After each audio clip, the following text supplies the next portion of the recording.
Minsan ang buhay ay napakabrutal. Parang hindi na naaawa sa'yo.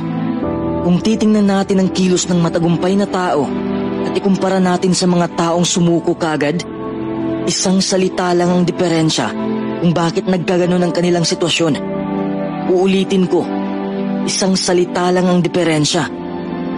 Disiplina. Kung wala kang disiplina, hindi mo makakamit ang tagumpay. Hindi ka aangat sa buhay. Lahat ng taong nagtagumpay sa buhay ay may disiplina. Ang disiplina ang magtutulak sa'yo para mas magsikap ka pa. Alam mo, hindi lahat nakatingin sa bawat kilos mo. Dito mo malalaman kung may disiplina ka ba talaga. Dito mo malalaman kung magtatagumpay ka ba sa buhay mo. Magtatrabaho ka ba ng maayos kung walang taong nakatingin? Malamang sasabihin ng ibang tao, hindi, dahil gusto kong magpahinga. Papatayin ko ang oras. At marami pa ang dahilan. Paano ka magtatagumpay kung kumikilos ka lang kung may nakatingin? Maluloko mo ang ibang tao, pero hindi mo maluloko ang sarili mo. Ang matagumpay na tao ay nagpupursige, kumikilos, hindi nagsasayang ng oras may nakabantay man sa kanila o wala. Ang taong totoong may disiplina ay tapat sa kanyang ginagawa. Hindi ito tungkol sa mga taong nakabantay sa'yo. Ito'y tungkol sa'yo at sa tunay mong pagkatao. Habang mag-isa ka, anong sukatan ng disiplina? Yung pinili mong kumain ng masustansyang pagkain dahil alam mong magpapalakas yan sa'yo.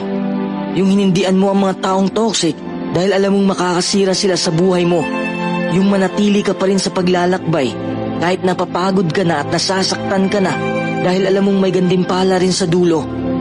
Hindi ibibigay ng Diyos kung ano ang gusto mo. Ibibigay lang niya kung anong nararapat sa'yo.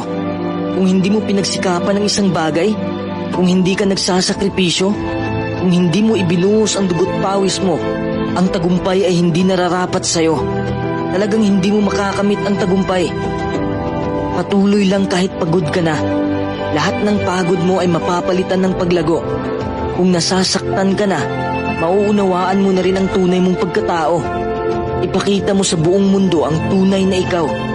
Ang taong may disiplina sa sarili. Stay strong. Kahit akala mo'y wala ka ng pag-asa, huwag kang maniwala sa inaakala mo. Walang makakapigil sa'yo kung hindi mo pipigilan ang sarili mo na kamtin ng tagumpay.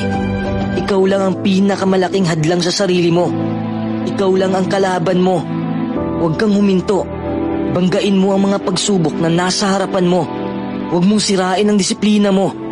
Maging tapat ka sa sarili mo. Maging tapat ka sa pananaw mo. Kung pagod ka na sa buhay, isipin mo lang na wala kang mapapala kung sumuko ka na. Itulak mo pa ang sarili mo. Lakasan mo. Kung marami ang huminto sa ikatlong hakbang, magpatuloy ka sa ika-4 na hakbang, sa ika-5, sa ika-6. Huwag kang huminto katulad nila. Huwag kang lumingon sa likuran mo upang hindi mo makikita ang mga taong naghihilahan. Mag-focus ka lang sa paglalakbay mo. Kaya mo to. Huwag mong sabihing pagod ka na. Huwag mong sabihing nasasaktan ka na. Huwag mong sabihing bakit ikaw pa. Harapin mo lang ang mga hamon. Hayaan mong subukan ka ng panahon. Alam kong malakas ka. Kung hindi mo pa nakikita ang resulta, huwag kang tumigil. Magpatuloy ka pa rin. Magpakatatag ka. Huwag mong sirain ang disiplina mo. Lahat ng pinangarap mo ay mapapasayo.